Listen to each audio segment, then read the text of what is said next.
Hey, come on now. Hey, people look forward to it, I think, at this point in time. It's our intro. That's it. Runs right in. It's perfect. I feel like somebody's hollering and yelling, and then I get to laughing because I think of the guy's fear. It's The fear amazing. face that he's for sure making somewhere in the distance. Gosh, I love that. I don't care. Hey, thanks for joining us today. This is the UPD podcast, also known as Untrained Philosophical Discussionists. My name's Andy Lamb, and the mission of this is to point you towards Jesus. I come from a background where I spent most of my life growing up in church, growing up in a Christian school, but veered away from Jesus, and Jesus redeemed me. Yeah. My name's Jonny Hanson, and I grew up in a household that didn't have a lot of Jesus. So Jesus came and rescued me from the very pits of hell and brought me back to salvation. And now Andy and I kind of converge here with these different perspectives of our past, and we meet in the form of, just utter awe and worship of Jesus. Yeah, we got about 100 years of experience between the two of us. A lot of it is mistakes, and we just want to be able to help you out with the mistakes that we made, hopefully point you in a different direction. But we've been starting this weekly thing with Proverbs, and Yeah. kind of our mission is always to help us how to be more wise. And so we're going to read a Proverbs here to you today, and Please. we'll have a conversation about it. So Yeah. Proverbs 25. This one's going to be a little bit different than normal. Yeah. See, well, I guess we'll let you read it first, and read it full if you would, please. And let's just kind of hear it. Don't add nothing to it. Maybe twice. Yeah. I'm going to read verses 6 to 10. Here's what it says. Do not put yourself forward in the king's presence, or stand in the place of the great. For it is better to be told, come up here, than to be put lower in the presence of a noble. What your eyes have seen, do not hastily bring into court. For what will you do in the end, when your neighbor puts you to shame? Argue your case with your neighbor himself, and do not reveal another's secret, lest he who hears you bring shame upon you, and your ill repute have no end. You want me to read that again, huh? Well, just read the specific passage. Now that we've got the full context, you read 6 to 10. That's a bit much for what we were originally saying. Do just that passage, Yeah. because it's going to show context for why you read a larger passage. It Instead will. of just reading the two and being confused, you read the larger piece so that we could better understand. But just Yeah. read the two, please. Argue your case with your neighbor himself, and do not reveal another's secret, lest he who hears you bring shame upon you, and your ill repute have no end. Yeah. So that piece alone is a standalone proverb. It says 2 lines floating, the 4 above it, and then there's 2 below it. It is its own proverb. Mm-hmm. If you read it separate of those first 4, it is wildly confusing. Agreed. It almost sounds like it's arguing against itself in one part. So, would you maybe do just the first line first, please? Yeah. Argue your case with your neighbor himself, and do not reveal another's secret. Yeah. So who's the other? Whose secret? Whose secret is he talking about? He's talking about Christian brother, and in other words, he wants you should settle your stuff between the two of you as men. Don't bring someone else in it. If it can be settled amongst the two of you, are you both Christian? Do you both believe in me? Yeah. Are you both worshipers of me and what I've set up here as this system? Well, in that case, you guys should be going to each other and talking to each other face to face. Why is there something why have you let your anger, the sun go down on your anger Mm-hmm. amongst your brothers? Yeah. His goal of that is why are Christians in court against each other, fighting against each other? It just makes us look silly. Well, and then Jesus comes along later. So now this is why you read that first part, Mm-hmm.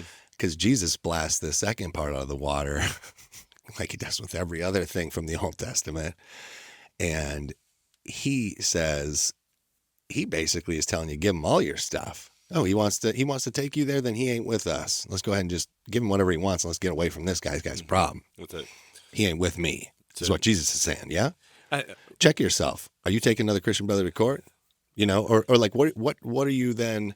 Because what you're doing is you're bringing a third party in. That's what it means by exposing. So you're bringing in this third party to try to settle this thing when it should be settled amongst the two of you. I think we can even draw a little bit more out of that. Go ahead. And it's not even like the idea of going to court. It's all too often today, we as men, we're scared of conflict. And because in our mind, very often, we think that conflict is going to go to a level that it's not even going to go to. But let's define what you mean by conflict. Why don't you set up a scenario? Because this is great. This is perfect. This is so good. Please. I think we could take. You have to have a conversation with a man about something important and hard, right? This is what happens we're talking a lot about. when Christian men do business together. Ooh. Oh, please. We can see this very often because there's an expectation that we're both Christians, that we don't have to have a contract, and so we have a conversation. And then because it's just in conversation, then when the work gets done and it's not agreed upon, now all of a sudden we have this conflict going on. But you're a Christian. Good. We just kind of both, we're in this like, even if neither one of us is shisty, now because we didn't we didn't do a good job of defining the boundaries of this thing that we're interacting in, this exchange. Yeah. It gets a little muddy at the end. It does. You did this, but didn't you kind of maybe take a break that day and then I bought this material? And it's all of a sudden it's this crazy part. Yeah. No, this contract says this. And then, by the way, God designed contracts for us so that we could go about doing this thing. There's this old saying that says documentation beats conversation. Oh, man, fantastic.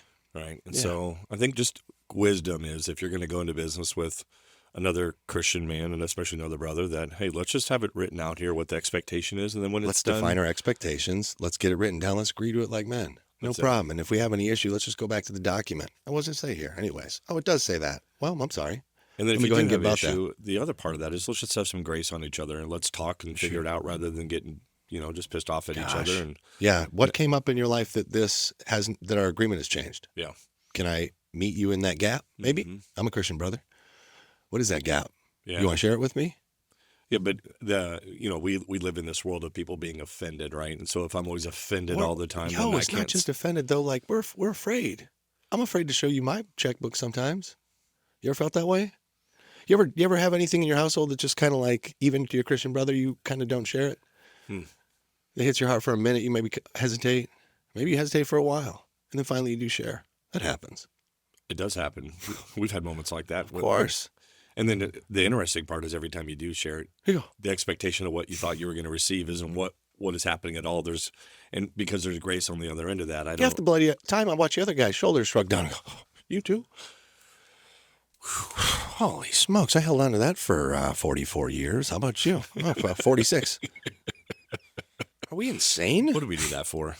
Gosh. What do we do that for?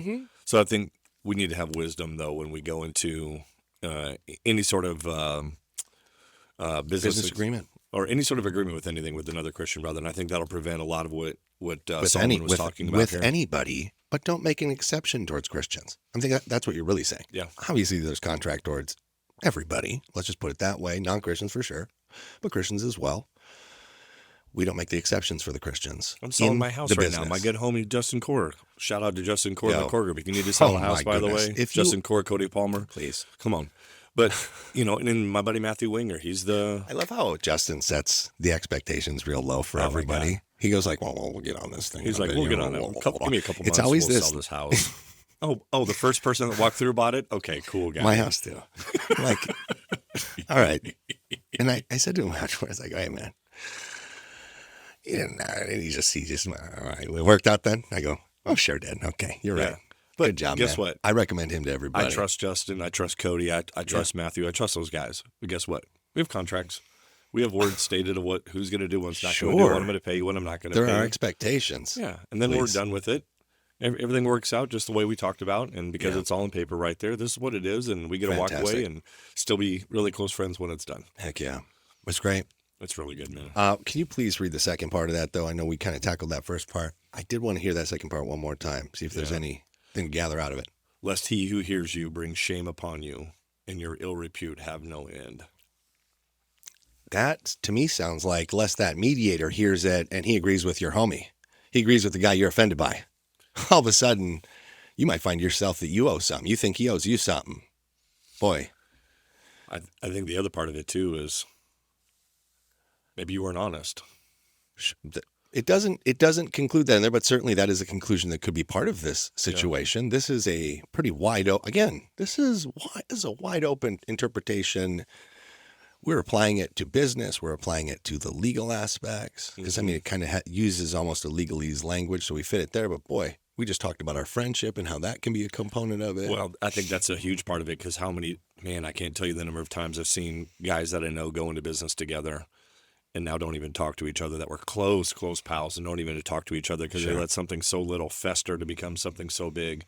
And rather than just talking about like men about it Right. and having, like we said a moment ago, having Sure. grace with each other on it, we let this little teeny thing, man, become this nasty thing. And now you have two Christian brothers, two Christian men that can't even be in a room together. That's It's tragic. it is And it's just absolutely because they didn't tragic. define the boundaries properly, or somebody didn't follow them when they were defined. Yeah.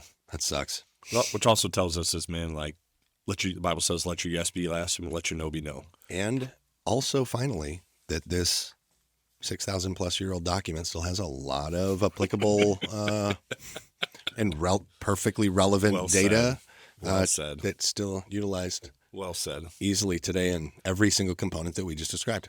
And I want to say this every single time. If you're not a man that reads the Word of God, because Daily. you're looking at this book and going, I'm overwhelmed. Please read it every day. Go to Proverbs, man. It's Proverbs so is great. If I always tell men, sorry, ladies, if you listen, when you listen, rather, I like Proverbs for men, but early teaser. Next episode, we are doing about marriage, and we're going to do about finding a marriage partner and how you go about discovering that. And the neat thing is, right at the very end of Proverbs, which seems pretty strong and manly, he does the longest write-up he does. It's like 36 or something lines. He defines a noble woman.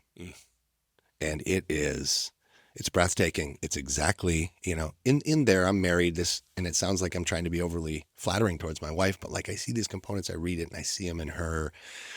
And I feel that reward of the Holy Spirit in my heart going, yeah, I'm working with her, and I'm shaping her into this, and I'm shaping you over here into that first section of Proverbs. And as you see, it in the middle, it creates this unity that is the Boaz and the Ruth. It's going to be a fun conversation. It's exciting.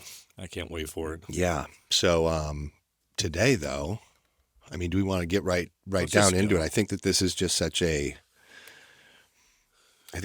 important subject.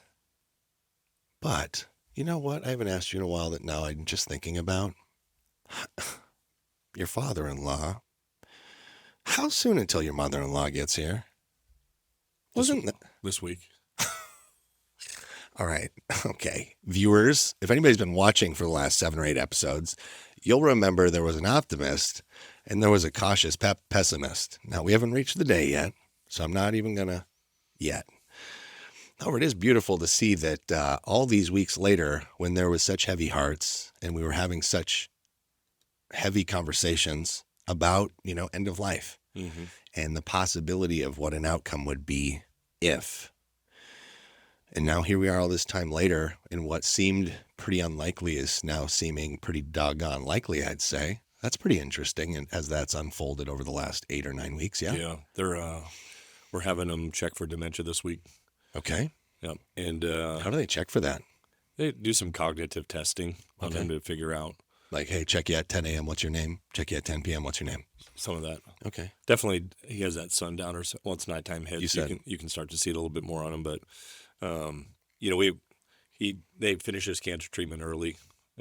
Body couldn't handle any more chemo. They want to do immunotherapy for a year. Holy smokes. What is immunotherapy? Immunotherapy is, it's not chemo. Chemo's just poisons your body. Basic premise of immunotherapy is it turns your immune system on to be able to fight the cancer continuously with your own immune system. Okay. But there are some side effects, but nothing like chemo. But we've just kind of made that decision, having talked with him, like, we're not going to do it. Because if he is dementia, it's like, why do I want to prolong that with somebody? Okay. Because I think that's... So this is kind of a crucial, this week is kind of a crucial pivot point on next steps for his healthcare. Mm-hmm. Okay. That's exactly where we're at with it. Wow. So, yeah, it's kind of a big week. week. We're praying about that then too, Thanks, buddy. man. Of course. I appreciate that a ton. I was wondering, this is one more thing and then we'll get onto the topic. We were talking a couple weeks ago about prayer. And then we were talking about, maybe even last week, about like prayer almost being like a muscle. It's not. But this week there was a point in time where I was pretty frustrated about something. I was pretty mad. It was funny because, like, hey friends, Andy got more mad than me recently by a country mile. It was, for me, it was a bit relieving, if I'm honest. But I didn't take joy in it till after. I tried to. Hold on. That came out wrong. Well, no, it came out right. What I mean to say. Oh, that's funny. What I mean to say is that I was helpful through your frustration, I believe. But I did laugh afterwards. Because what is this? Upside down world? I then later that week got very frustrated about something. And gosh, it is so darn hard to pray when you're hopping mad. When you are hopping tight mad, it is hard to say the prayer that needs to be said. You know, hey, can we get off this? Can I be grateful? First off, can I be grateful in this? Can I start a grateful prayer now? Mm-hmm. Ooh, boy. I don't know. And then, you know, because, well, you laid it out the other week. What is the order of prayer? Well, we talk about acts, so ACTS, so it's adoration. It's being Thanks, God. Thanks, God. Well, sure happy in this moment, God. Thanks. Yeah, it's confession. This is what I've been doing in my life. Whoa. Sorry that I did that, Father. I need to repent and be better at that. But my thing hurts, or my toe. Thanksgiving, which is... I think my foot hurts, Andy. Please, get on with it. What's the next part? Thanksgiving. God, I'm thankful for everything that you've given me. And then supplication. God, here's what I'm desiring. Here's what I want. I want my foot to stop hurting. God, please. Mm-hmm. Please. That's the mode of prayer. It's hard to get there, bud. I was mad. It was like a mental mad. Mm-hmm. Had to do with the podcast. We talked about it. We did. Last week didn't go as planned. Gosh, it sure didn't. And yeah, I was hopping mad. And I was trying to reach for prayer, and I got there. And I got the peace of past understanding. It took a little bit. Yeah. I recognized it once it had settled. I didn't recognize it during the transformation. I was still mad. But I walked away as I should. I don't think you'll ever recognize it when you're in the midst of being angry. I think it is what you learn from it when you walk away and you can see God still moving in the midst of whatever you're dealing with. Great point. Let me be more specific then. What I should say is within about 20 minutes, in a normal, now this has ruined my morning, I was peaceful and I was contemplative to what had gotten me there. I had resolved the issue, or rather, I was able to resolve the issue. Clearly, we got it posted. And I was able to go away completed and joyful. And like then I also felt doubly joyful because I was like, man, fought my way through that one, praising God. That sounds like a Brandon Lake song. It's a W. It's a W for the day. It's pretty good. Yeah. I don't do that very often. So I wanted to say that to anybody, to the longtime Christian, I think still struggles with this, clearly. But to the new Christian as well, always welcome. Thank you for joining us. You are awesome. And I was you. And stick around. There is some interesting stuff. We don't only pound a drum on how bad you are. We say how bad we were. And then we tell you how we don't have to be bad today. And you can maybe join us. I think that's the goal of most of this podcast is just, here's how we suck really bad at a lot of these issues. And complete self-deprecation. Yeah, to the point of God's working through it. Yeah. Getting rid of us completely and only showing Jesus, Amen. Hopefully. That's it.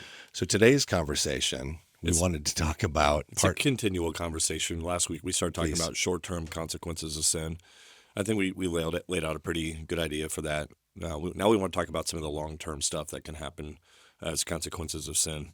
And these are the hard ones because sometimes it's a quick thing you do that causes this long-term reaction, and then sometimes it's a long-term where we're taking steps away and then don't realize how far we've gotten.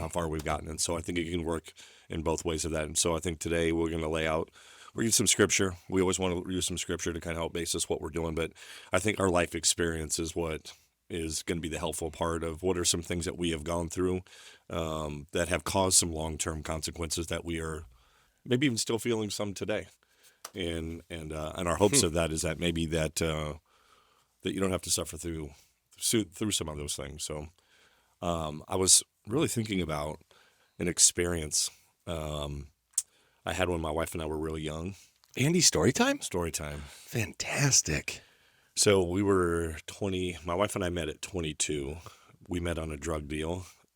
That's how I used to meet all my chicks. Yeah. And so her and I lived in that drug world for about a year and a half at the very beginning part of our relationship. What caused us to get out of that? I was driving to work, and I get a phone call from my wife. Some guy came to the house and held her up gunpoint in front of her two kids. Mm-hmm. So she calls me screaming, and, I immediately turn around. I'm flying back home. And You have a pistol? Not at that time. I did not. Okay. But I called all my homies. Yeah, you got pistols. Yeah. Yeah. I mean, I had homies showing up at the house because I was about an hour away from the house. So I had Sure. homies showing up at the house and trying to figure out what was going on. And in the same time frame, this happened maybe a few weeks later, we had the local law enforcement show up at our house wanting to question us about drugs that were being moved in and out of where we were living. And I had three of my friends that were being federally indicted for drug trafficking. Do you know have you ever heard of conspiracy? Yeah. To convict a felony? Oh, yeah. I had 3 friends go to federal prison for a conspiracy to commit plotting. a felony. And if you're not familiar with that, here's how that works. They didn't catch him with anything. All it takes is 2 people joining together to plan to commit a crime. To conspire to commit a crime, and then follow through on that crime. Now, how do they start figure moving that in the out? direction of it. Right? So how do they figure Rent that the out? car. You have to have 3 people that come forward as conspirators to share what had happened and sure. give their view. And if their views match up, you go 9-9. Yes, sir. And that's exactly what happened to them. They all had people. I know at least one of them. Great guy. Yeah. All Great 3. guy. Two of them. All 3 of them are great now? One of them. Not as well. Yeah, not as well. Isn't that the numbers? 2 of them have come out and moved on, but, you go in as a felon. When you come out as a felon, there are long-term consequences that you're going to deal with that could be termed from Oh, wow. not being able to travel. I mean, one of my buddies, this was in 2004, he got put in prison. Mm-hmm. He just now got his passport 20 years later. Sure. He was in federal prison for 3 years, Yeah.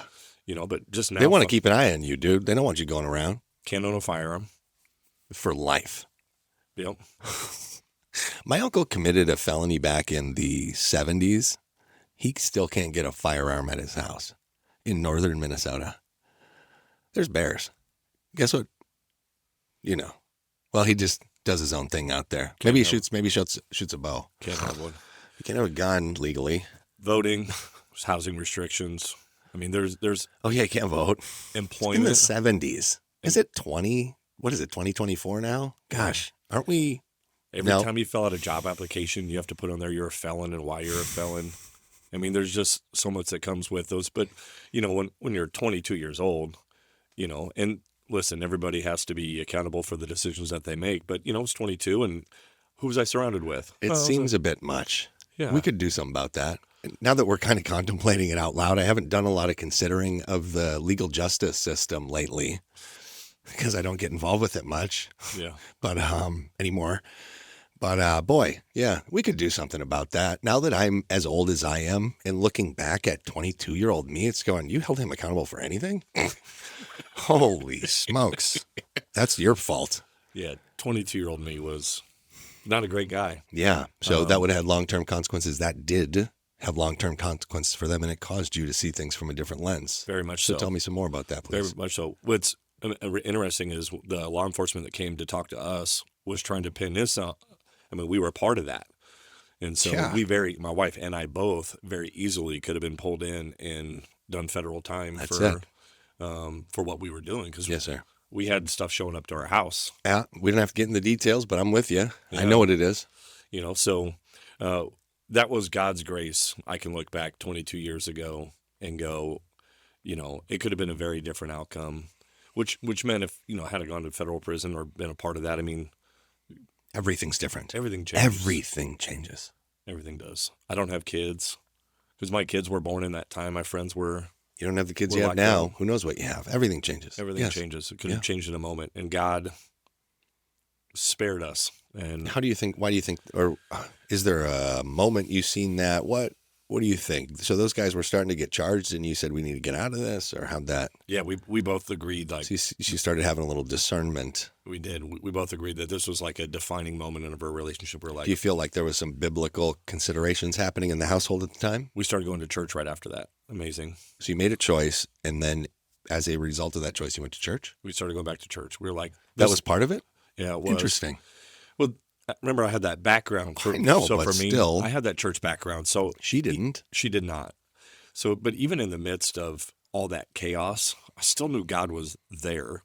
But what I was doing was I was making these, I said this last week, the danger of making small steps Here we go. away from God Yes, sir. is eventually you don't even know you're away from God. And you don't wake up one morning and just like, okay, I'm going to go do drugs now. For the most parts, it's a... I mean, I did. I woke up and said, I'm going to do some drugs today. But then all of a sudden you are years later and you go, gosh, I didn't mean to do drugs every single day. Yeah, you weren't popping pills every day when you Right, first started. It was right. like, oh, here's a pill. Oh, that was fun. It's real slow, and then all of a sudden. It's a slow burn, right? And so and that's what happened, I think, when I look back at mine was I went to college and started drinking a little bit, and I got introduced to ecstasy, and then I got introduced to cocaine, and then it's like, oh, these are, that's a lot of fun. And anybody who tells you not a lot of fun is lying. It's a lot of fun until it's not a lot of fun anymore when it becomes like, oh, I got to have this all the time now. You ever had a time on any of those drugs where you were so scared you thought your heart was going to explode? I can tell you that where I was at my buddy Chad's house. It was 7:00 in the morning. I'd been doing blow for a day and a half. Jeez. And Please. I'm laying in this bedroom just staring at the ceiling. I'm almost convincing myself I need to go to the hospital because my heart is coming out of my chest. My nose is on fire. I can't barely breathe. I can't catch a breath. Did you ever get high again after that? For sure. Isn't that weird? For sure. Why? It was like, and laying there going, I'll never do this again. I'll never do this again. Oh, God, I'll never do this again. I promise, God, if you just help me work through this. Let me run this scenario. Let's say you and I are in a 30-story building. We're working along the ledge. We're trying to do something, and you fall off. You fall all 30 stories, but you just happen to land in the pool. You're uninjured. In fact, the pool is a perfect temperature. And right as you come up, there's a pool float and a daiquiri, and you just, hey, this was perfect. You might be tempted to jump off some more buildings. But when you get up to the ledge of that building, you jumping again? No. Gosh, me neither. But we sure did that on that. What a bizarre thing that our brains take it that way and just are willing to put every risk in the planet. Just, gosh, it's such a fascinating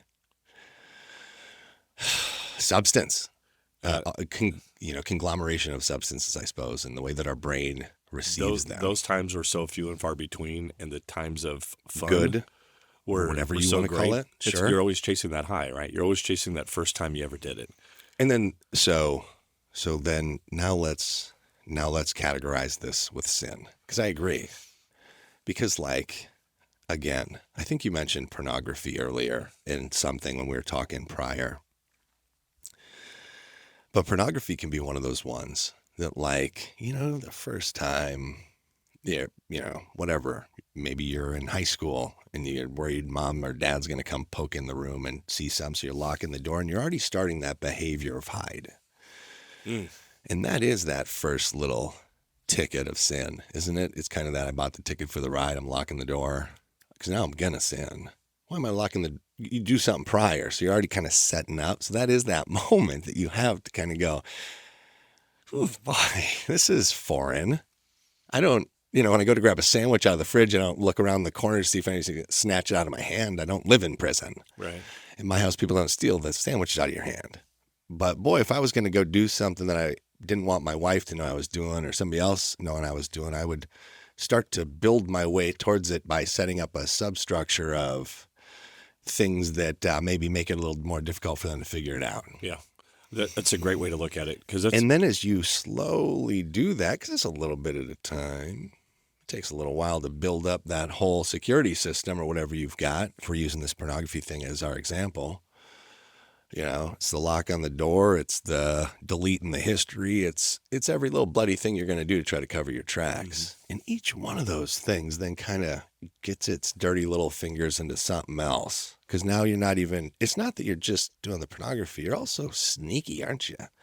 You're a little sneak. I'm learning everybody's schedules at the house of who's going to be what, where, and when, so I know when I can. Now I'm a time manipulator too, huh? Ooh. You're just kind of like this little god. You're kind of like a little god yourself. You're kind of like figuring out everybody's little things. What else do you do that in, man? It's so weird. Sin is so weird like that. How it just kind of, it's so creeping. And I told you this statement earlier, but I've heard other pastors do this. Some people don't like it. I thought it's brilliant. My old pastor, Van Felden, shout out Van Felden, and Colin, he took a little dropper of some sort of substance. He said it was poop. He said it was fecal matter. And he took a gallon of water and he put the dropper in the gallon of water and he goes, who'd drink this? He goes, less than 1% of poop in there. Just drink the water. Somebody's like, no way. And he's like, that's sin to God. This was early. This is like I don't think I've been baptized. I wasn't in. I heard him say that and I was like, holy smokes. If it is truly like that, and I don't see why it wouldn't be if God is this perfect creature, I was able to logically wrap my head around every bit of that. Yeah. How distasteful that would be. Nobody put their hand up. Nobody wanted that poopy water, but it was like one drop of poop. Who cares? And by the way, he did take toilet water. I think that's what the thing was. He goes, I took toilet water and see what you guys would do. Nobody drank it. Now, if you're thirsty enough, you might in the desert dying. But gosh, isn't that an interesting thing? How that little tiny bit permeated that whole thing and it made it repulsive to everybody. Mm-hmm. When we think about sin, I think this is one of these words that if you're not inside the church, that you hear the word sin and you automatically feel condemnation because you've been condemned by people. And great. I think this is the part for Christians that we need to be super careful of when we talk about the idea of sin. God hates our sin. God loves us. There's the truth of what the Bible says. But the idea of sin that we have to look at, I'm going to separate two ideas about sin, and we're going to separate sin and then the practice of sin. And here's what I mean by that. We look at 1 John 3, and it says, he who loves Jesus will no longer continue to sin, is the gist of what that's talking about. But you read that and you're like, well, then how could God ever love me because I'm going to be a sinner? Okay. There's a difference between sinning and willfully. So when we know what the Bible talks about as sin, and we look at it and go, yeah, I don't care. I'm going to do this thing anyways. Okay. That's what they're talking about, is me choosing my sinful nature over what the Bible tells me that I need to do to be a follower of Jesus. We're going to sin every day, right? I'm going to make a decision to be lustful. I'm going to make a decision to be prideful. I'm going to make a decision to be, you can be angry, but I'm going to make a decision to sin in my anger. I'm going to be judgmental. I'm going to set up idols. I'm going to be, I'm going to set up idols all day long. I'm a little idol factory. Oh, boy. So that's going to happen. But when I know what the Word of God teaches me of how I'm supposed to live as a follower of Jesus, I no longer am going to be a practicer of sin. So good testament into that. Just an idea. The Bible doesn't say anything about drinking. It says don't get drunk. And so if I'm looking at the Word of God and I know it just says don't get drunk, and I go, yeah, I know it says that, but I'm not doing anything wrong when I do it. Okay. Right? So I'm not out of line. I have one drink. Yeah. Nothing wrong with with having one drink. Well, so let's break that down again, just real quick. Yeah. Because this is important. It's your intention. It's the outcome. When you have a drink, are you just chilling out and your heart doesn't feel any sort of way and the Spirit ain't talking to you? Well, then the Spirit ain't talking to you and we ain't either. Mm-hmm. When you drink, does it take away your family time? Does your wife not talk to you? Do your friends think that you're kind of a jerk? Do you get along less well with the people around you? Do you have a poorer day the next day? Are these affecting your overall happiness and lifestyle? Consider it. That's it. Yeah. And if you can answer yes in those things you just said, the answer's obvious. Yeah, then maybe you shouldn't drink, right? Gosh. I don't want to throw that rule for everybody, but of course not. But if you can look at your life and go, what is the outcome of this? Nobody wants to hang out with me when I do that, and I fight with my wife a lot when I do that, and I don't spend any time with my kids, and I'm less productive at work, and well, maybe I should walk away from that. Assess it, and then maybe take a try. Hey, What does this weekend look like minus that? Or maybe 7 days or one day. One day might even be tough. Then you might have to talk to somebody. That's right. But Bible gives us this idea of repentance, like every day I need to be turning away from that. When we look at Romans chapter 7, Paul is talking about, I do the things I don't want to do, and the things that I should do, I don't do. And this is Paul, like, wrestling with his sinful nature and the fact that he's a follower of Christ, but he has this sin nature. And so there's a wrestling. So we're going to wrestle with these sin issues because we're broken, fallen human beings. This started in the book back in Genesis with Adam when when the fall of man. That's Paul's supplication. It is. So Paul is just That's the supplicant part of his prayer. Yeah. God, I wrestle with you on these. Why do I do these? Why do I do these things? I do these things I don't want to do, God. And our mission there, if I can recognize those things and say, I don't want to be that man. Yes. That's the win. That's the win. God, I'm weak here. Yeah. When I'm weak, you are my strength. I need you to be strength for me. Yeah. That's the wrestling. So it's identifying, and then it's asking God into that place. That's what it is, man. That's what it is. I think if you can look at your life, because I don't want people to hear this, and I don't ever want you to feel condemnation. Who are we? Like, we're just a couple dudes that we've done a lot of dumb things in our lifetime to bring hardship on ourselves, right? And if almost exclusively, if we can help you walk through that, I'm not an overly like pure grace guy where like just throw grace on it, do whatever you want to do. Throw grace on it. That's not what we're saying here. There is grace on it.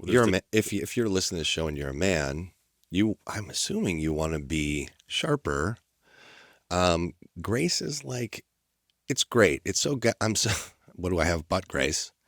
But just to lie on, to only just have that be, and then you're never challenging yourself. I mean, that's not a life lived, though. And that doesn't seem to match up with any of the characters in the Bible, by the way, because these are adventurers. That's why it's so cool, by the way. It's all these adventurers having cool adventures with a superpower hero at their back who just gives them magic powers from time to time. Yeah.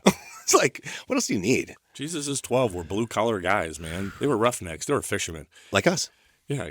Just regular guys. Can you imagine, have you ever seen the show Deadliest Catch? Yeah. Yeah, those were the guys that were Jesus' disciples. Smoking and drinking and hooting and hollering and getting back and spending their dough. Yeah. All of it at shore. Those were God's 12. Those men. Right? And it's like, if God can use those types of guys, then clearly he sets the stage that he intentionally uses guys like that because he wants us to know that you're all invited. Yeah. I got these guys, these roughnecks, because, man, I like roughnecks, and I like you, and I like all of you. I made you all. Yeah. You're all mine. He loves us. Yeah. He does. And his desire for us is he does want us to be more like him. So this is a daily thing that we do. I want you to talk about idol. I want you to find the Christian idol, because like we can say like American Idol, or we can say a sports idol, or a music idol, or now they'll say icon, I suppose. Yeah. But why don't you define what it means like biblically as an idol? And then I think what we can talk about is like sin in the form of idolatry, and then anything that brings me hope or peace that's not God. Okay. I would categorize as an idol. Anything I'm putting above God would be an idol. So your wife can be an idol. Money can be an idol. Bro, my wife was an idol for years, man. Possessions can be an idol. Kids can be an idol. Goodness. You could have I'm good. Yeah, you could have good things. Look at how good I am. I'm good. I'm giving away stuff. I'm a philanthropist. Man, I'm so nice to everybody. My neighbors like me. I took the neighbor's garbage out once. Mm-hmm. I'm pretty darn good. All of it. What do I need God for? Yeah, all of it. I think when we read like the Bible and we talk about one of the 10 Commandments says, "Thou shalt not have no other gods before me." We're like that. We're like, well, I don't believe in Zeus. Like, I'm not praying. Oh, I'm glad you're bringing this up. Good point. I'm not praying to any of these like foreign gods. So I don't do that. Yeah. But that's not what he's talking about here. Like, your God could be your bank account. What are you putting above me and before me and in front of me? And where do you think your security comes from, by the way? Is it the bank account? That can go. We've seen that. You get old enough, you've seen people's money come and go in your life a bunch of times. The richest guy you know becomes the poorest guy you know fast in a long enough timeline. It happens all the time. And commit suicide because his value system was every bit. Thank you. My identity was that. Okay. I wrote this down because it's the 8,000th time I never take my phone out. Andy brings up suicide once a month on the podcast here, and I never give you guys the thing for it, and I want to give that today. Can you filibuster for a second while I Yeah. look up this? We can take these really good things in life, and if we're not careful, they can be God-given things. If we're not careful, we can make them idols. I told you my wife was an idol. And so how does your wife become an idol? Well, we were having struggles in our marriage, and rather than me running to God, I would run to her. And if she wasn't happy, then I couldn't be happy, or I couldn't be peaceful if she wasn't. And so just constantly working to, if she's good, then I'm good. And if she's not good, I wasn't good. And the danger of that is if you're relying on a human being for your happiness, your peace, and your goodness, they'll fail you every single time. Because we're never supposed to be put in that position. Any good thing on this side of heaven has a half-life. And when we consume it continuously, it always gives less satiation. I mean, that's just how it is. So what I wanted to give out for once is the Suicide and Crisis Lifeline. My grandmother actually worked for this for 30 years. She just did it in her off time. She worked a regular job, but she also did this, like when she wasn't working. Yeah. And that number is 988 Lifeline or 988 Suicide. 988 Lifeline or 988 Suicide. If you're having any feelings of like, man, you're not enough, or it'd be better off. That's the biggest lie right there. That's that one. That is not true. You already know people. There are people around you. And there are these people that never tell nobody nothing. So if you're worried, if you even feel an inkling in that way, make that call. Just chat with somebody quick. Yeah. They're nice people. My grandmother was this lady who just had this heart of joy. And she had this way of talking that people would just open.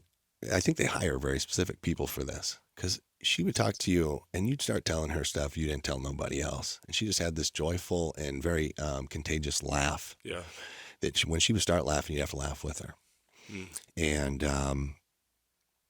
that's the kind of person you're going to end up calling at a line like that. And all they want to do is find out who you are. And my grandma cared. They tell you to try to separate yourself from it. My grandmother cared. She'd get off the phone, she'd pray for that person every single time. She hit her old, half paralyzed polio knees and pray. Because she was like old school. You hit your knees if you're going to pray. Get down. She would have been the one at the Waffle House. Denny's. Grandma, get up. Please, they're trying to walk by, Grandma. I know. Come on, slowly. Sorry. I love Grandma. Thanks for bringing that number up like that. I think it's important. I do too. We see it's very prevalent in this world today. So let's talk about that half-life of sin satisfaction, because that's what it is. It's like the first sin is easy, and then for a while it satiates too, and it's easy to get to because you've created all these. It's like now that I'm doing editing, I create all these things that I can just kind of hit a button and it populates things, and that's now your sin life. Because you've created so much good obstacles that obfuscate everybody else's discovering of you, because you're so good at it now, aren't you, sneaky, that that you just kind of roll up into it. This is my spot. Now that person left, I've got an hour and 20, and your whole house is yours, and you kind of live in this sin world. Whatever your sin is, you know what I'm talking about. It's in your head, that space. And you go there, and I'm free to be sinful now, and I'm totally separated. The problem is, over a long enough course of time, it's just not as good anymore. that's right. That 80% of the time when I get high, it's awesome. And the other 20% where my heart's going to explode becomes the opposite. Mm-hmm. Now, 80% of the time, my heart is exploding. And actually, when I go to the doctor, he goes, your heart's going to explode. You're 24. I think the other part of that, Good too, luck. is how many times did you find yourself later on in that doing really grimy things that you would have never done when you first started, Well, just to get to where you could get your next fix?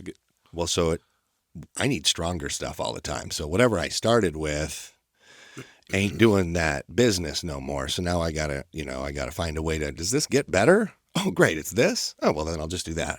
So yeah, I am accumulating other sins, and it might be in the same vein of sin, but now I'm like pressurizing my sin, and it's going to explode, and it'll explode in a catastrophe of your life.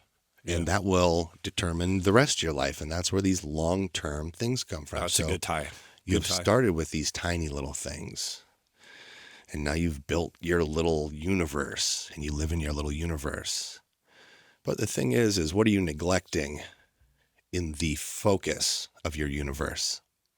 Probably a lot, because it takes a long time to maintain a sin universe. And it's taking from you all the time. Mm-hmm. And it's taking things that you don't know. And other people observe your hyper focus on there and they just kind of going to skim right on by. They go, he doesn't got time for me for some reason. I don't know why, but what does it matter? I'll just move on to somebody that does. And you'll see your friends leave, and you'll see the ones that love you they don't want to be around either because they see it. Something stinks. Something's foul. It's building. And you might be completely oblivious to it. I was. I can't believe how many people came to me and said, you drink a lot. And I go, so do you. So does everybody. What are you talking about? And they're like, not like, Johnny, not quite like you. And I just get mad at them. How dare you? Who are you? I seen you drink last weekend. But what they don't know is, I woke up at, 4 a.m., took a couple shots to go back to sleep till 7 a.m. Yeah. That was a thing they missed. So are you waking up at 4 in the morning and committing sin, or are you committing sin throughout the day, or what is your world? It will have repercussions, You will find them. And then they will just, they have an opportunity then just to haunt you. And what they do is this long course, God's got this great plan for you. And like, as you continue to find ways around his plan, he'll let you do that. He's going to let you walk all the way down the path that you want to walk down. And the whole time he's calling out to you and he's trying. And you'll build this whole world around it. And it just doesn't satiate anymore. And it just doesn't fulfill you anymore. And then you start looking back and you go, man, it ain't fulfilling me at all. And then you look around and you see like nobody that you used to care about's there no more. And you can call them and they go, hey, how are you? And you go like, hey, gosh, I haven't seen you in a while. They go, oh, yeah, well, I'm busy. And you go, oh, all right. And then some people will still answer. And I'd encourage you to look at what are they doing? And generally, those ones answering when you're in your sin or in their sin, whatever you want to call that, is, again, we've defined it a certain way. Now you're affiliating with the sin folk, and you're a sin folk, and you ain't even trying to get better, and your life is going to continue to get worse. And hopefully somebody will step in, or hopefully you snap out of it, or hopefully Jesus has orchestrated some people around you that are whispering in your ear and, God willing, starting to woo you towards them. If you're here listening today, any of this makes sense to you, we have a solution. We intend to lay out here in the next couple of minutes. Yeah. Romans 6:23 says the wages of sin is death, but the gift of God is eternal life through Jesus Christ our Lord. So the idea of death that they're talking about here isn't like I'm not here anymore. It's that death it's a spiritual death, a relationship death. There's so many avenues you could look at it. Death of joy, death of happiness, death of daily satisfaction. All of it.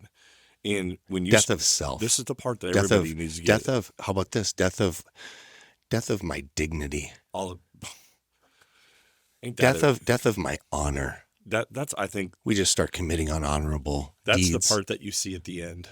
I don't think you get there till you get to the end, is your dignity and your honor. That is a long term, because then you might make that forever decision. Mm-hmm.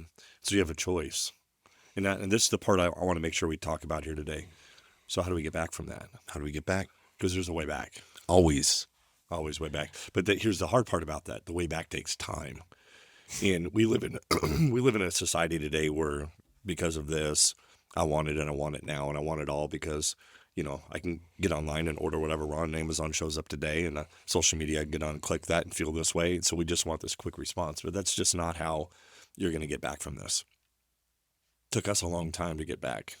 Yeah. To restore relationships with people, to restore trust with people, to where I felt. I do not have all the trust of everybody back, and it's been longer. How amazing is it too? Yeah. Not only does it affect my trust with them, it affects my ability to trust people as well. And so I go into relationships looking at people going, what are they trying to take from me? And it takes a long time for you to learn to trust other people again as well. Even though you were the offender, the way that you look at people and treat people builds up a wall. And so you might take somebody that's good in your life and you might pin them away from you just because. In fact, you're probably going to, because they reflect. They're a mirror. They're not a wall. They're a mirror, and they reflect what you're not doing. They reflect the opposite of you. You're unhealthy. They might be well. And you don't like that. Mm-hmm. You used to be like me. Why aren't you like me? You get angry. You might even hate them. You're certainly jealous. Jealousy, I think, is the big part of it. And then it becomes hatred. Yeah. That jealousy becomes an idol then. In a long enough timeline with this, I watched this movie. That's what I wanted to tell you about. I think I might have mentioned it to you. It has got to be one of the dumbest titles of a movie I've heard in a long time. It has Chris Hemsworth in it. The movie's called Spiderhead. What do you come up with these movie titles? It must be AI generating title. They go, yeah, just throw it on there. It's an excellent movie, in a way. And the way is this. Not to blow anybody's whole deal. Trust me, it's straight to Netflix. But the idea was, there's a man, and he's a famous actor, I can't think of his name. He has an accident, and he kills his wife and his best friend. And he goes to this prison where they do terrifying experiments on him. Some of them are like, it starts out, and you go like, well, these are experiments? And he's like boning chicks and like taking drugs and having fun. And then they flip it, and it becomes a nightmare, of course. And in this episode, you see this guy going through so much stuff in this movie. And one woman finally asks him, like, why are you doing this to yourself? What do you think his answer was? I deserve it. A life where you constantly deny God his ability to step in and give you the journey that he set for you, you will have that at the end. Because you will just self-sabotage so many things as in your journey to deny God what he wants to give you. Ain't that the truth? And you'll just go, I deserve it. Whoa, and you'll just sit in there, and I did. Man, I felt like I deserved every bad thing. That's the lie, though, right? That is a lie straight from the pits of hell. God says that's how he keeps you there. He wants to give me good things. Yeah. He only has good things for me. Now, he does have me wanting to live a certain way, and that's free from drugs and free from alcohol. He wants me just to be able to be his kid. He wants me to read about what his stories are that he wants for me, and he wants to give me a journey. He wants to give me happiness and fulfillment. And he knows that these things of this earth don't do that. So like he's constantly trying to break down these sin paradigms that I catch my own bloody self in so that I can actually be free and free to follow this great journey and this joyful completion of joy that he offers. Because it says that in the Bible. It says he will give you the completion, the fullness of joy. Yeah. Whew. You know, I watch, especially the younger generation, because we did it too. Oh, like, there's cursing, violence, and nudity in the movie. Just full disclaimer. Full disclaimer. Sorry, don't watch it with the kids. Yeah. At school in elementary. First graders could probably get away with it. I think they'd be fine. The drug use is a bit much. I don't know. Consider it whatever kind of parents you are. My parents, we watch anything. Right, Mom? Sorry, Andy. Go ahead. We look at generations, and it's like this. The patterns of sin are so cyclical because it's like you see people watching in the world running this direction. We're running towards the party life, and because of the happiness that it brings us momentarily, and then you get to see on the back end the brokenness of people, and it's like, okay, well, how do I prevent somebody from going there?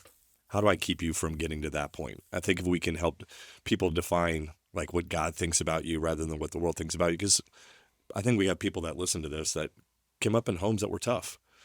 And they had language spoken to them that made them believe lies about themselves. And then the way that we deal with that is we self-sabotage or we get into addiction because it seems fulfilling. And then, but the end result of it, I think, is the important piece that you just said there. It's like, I deserve this.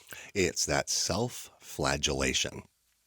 Did you ever see the movie Da Vinci Code with Tom Hanks? I did not. Wasn't a great movie. That's what I heard. At one point in time, there's this priest who's nuts and trying to, like, I don't know, keep the secret society or something. But it shows him in this dark room, and he's got a cat of nine tails. He's whooping his own back. You've seen that kind of thing before? Yeah. So that he can, like, remake the beating of Christ in himself so that he can punish himself because he's kind of a bad rogue priest or something. I don't even know. It's weird stuff. Point is, that's what you're doing mentally, and there's no place in the Bible that calls for that. The creator of the universe, he doles out justice, not you. So when you try to dole out your own, I deserve this, you are out of balance with the universe. And that's why it doesn't resolve anything for you and you continue to be in that cycle. I was there. How do you think I can describe it so well? I know these feelings. I know exactly what that is. Mm-hmm. As a guy who's on the other side of it and who still struggles with all these things in life and has frustrations and anger and all these things, like, I'm telling you, even when I'm angry now, being able to have a place to turn to, being able to have that foundation of there is something bigger happening here, Johnny. Mm-hmm. You know, all right, your frustration, it gives me such an opportunity to be at fault and to be wrong and be okay with being wrong and at fault. Yeah. Because I can say, hey, God, I'm wrong and at fault. Can I work that? I'm going to work that prayer muscle again. It's tough. I'm angry. And I'm angry at one person alone, not one person, this person. Yeah. And then I have to kind of like, and all of these things is that muscle. So it's like breaking down your own personal narcissism. And, the first times you do it, it's like, what am I admitting to myself? I did this thing? Sort of, in a way. I'd encourage you to look at it that way. That's the first few conversations with God is like, all right, so I'm supposed to like admit this to you. I thought you knew, but there's something about that. Okay. And admitting it. Mm-hmm. I don't even have to admit it to another human, though. I'd encourage you to. Accountability partners are very important. But that first time you actually start admitting things to God, it's actually a relief because he already knows. But also because you're admitting something to yourself that you've probably been lying to yourself about. Again, at this juncture, I want to say, gosh, if this stuff is just rattling around in your head and you feel like, man, I'm being spoken to, maybe you are. Yeah.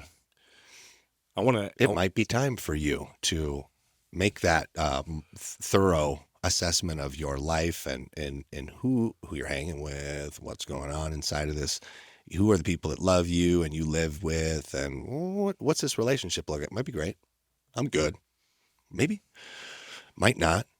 Good assessment time. Just today or tomorrow or. I think that's a great stepping point for us to go, okay, I'm stuck. How do I get out of being stuck? Okay. Number one, I think you just hit it right there. The important part is I have to be honest to be able to assess my life. What are the things in my life right now that I am doing that are self-sabotaging, that are causing relationship issues, that is causing me to lose out financially, that's causing me to lose sleep at night? Or maybe you can't self-analyze anymore. Look around your environment. This might not be somebody you're directly hanging with. This might be somebody you hung with in the past. Seek them out. Yeah. Hey, Joe, we haven't talked in a while. That's because of me. And I've been, I need a friend, Joe. You were always a good friend back in the day. You want to be a friend again?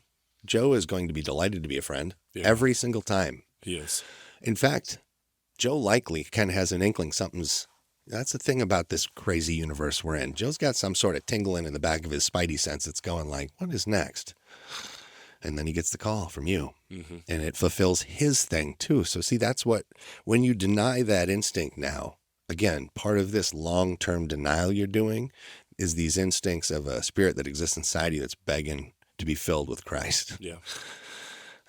So satiate that craving. Yep. Give into it. It's the right move. And then watch your life transform and watch you get back the things. We talk about Job as this hard case, but you get right to that bloody end, and what has he got? He's got nothing but God, and God restored him. I think restores him. That's the end. That's the beautiful part about it. He gets restored. But what does restoration mean, though? Well, does it mean you get your wife and kids back?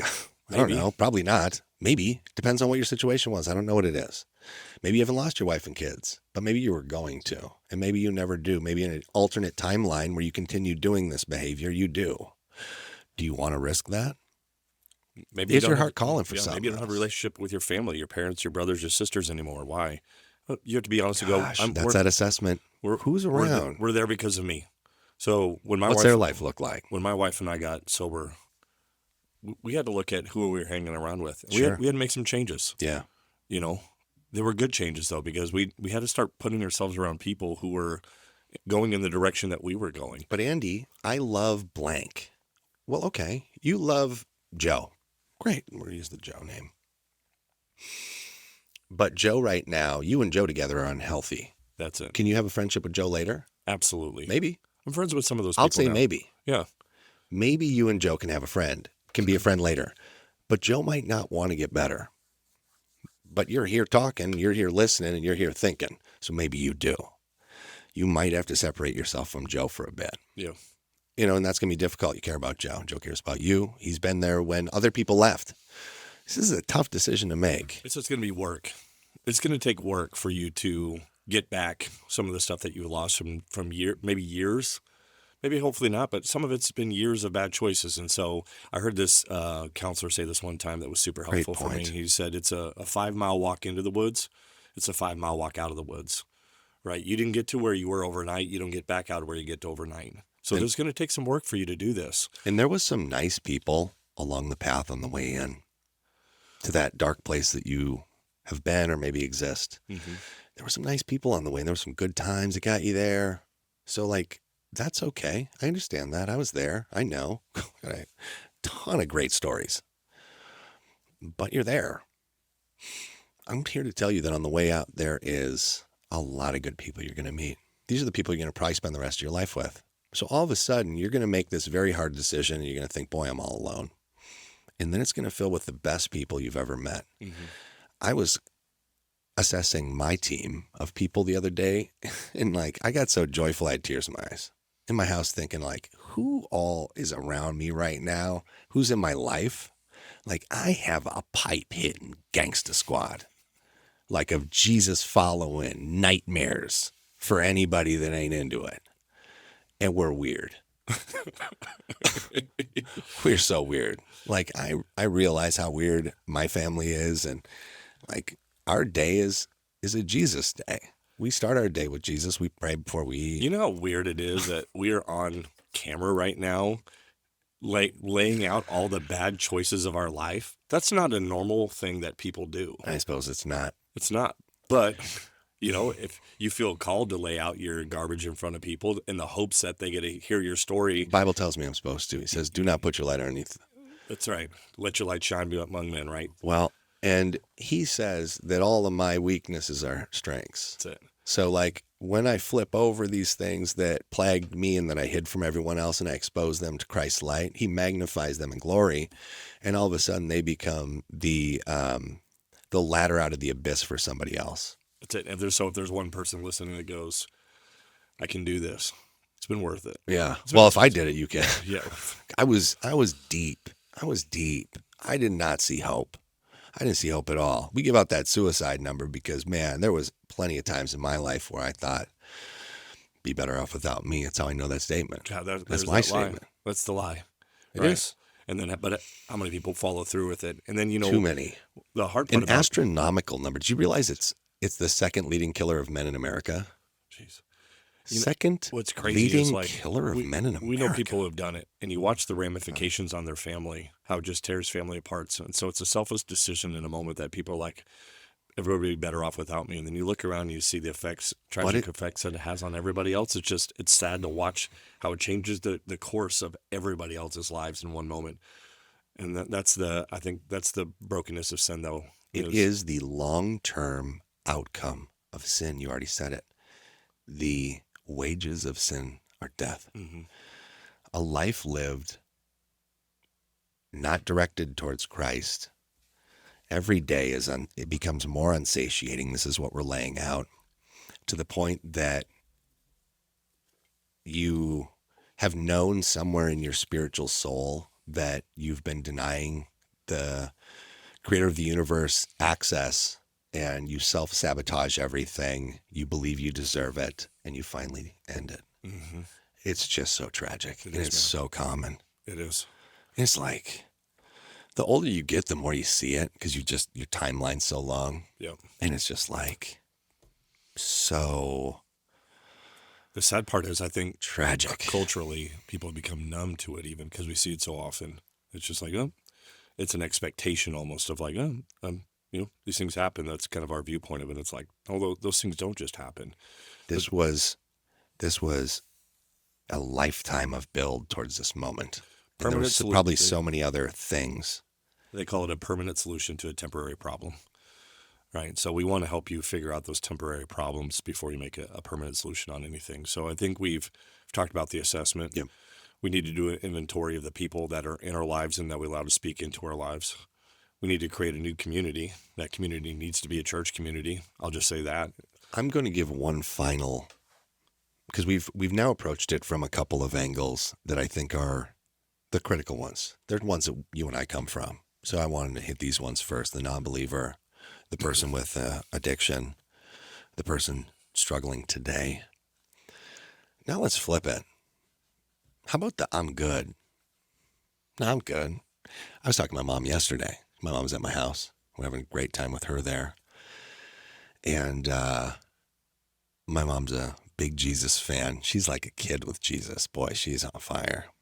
And she was asking me, back when you guys were kids, we hung out with, and she names off some of their friends, and she goes, they've passed away since from now.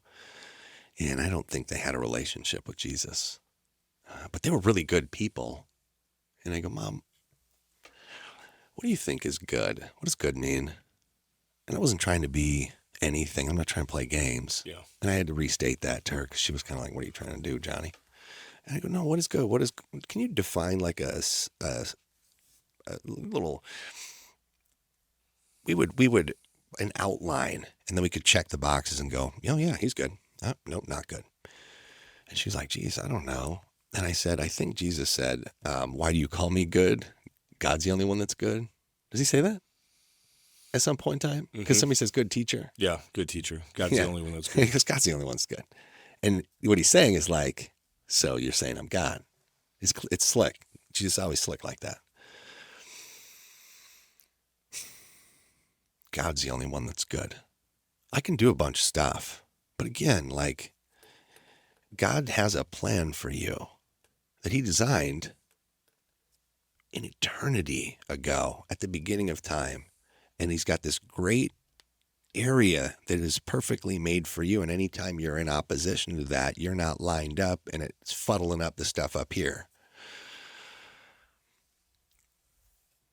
Good is nothing. I'm good. You're good enough.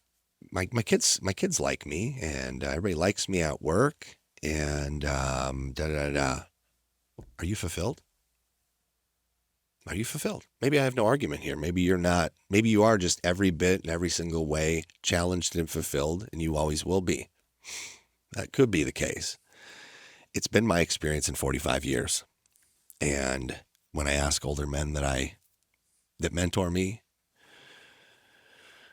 and I see it, there is a point in time in your life when you're going to have to start facing the fact, and this is why it's funny that I faced it so much this year, is like someday you're going to die.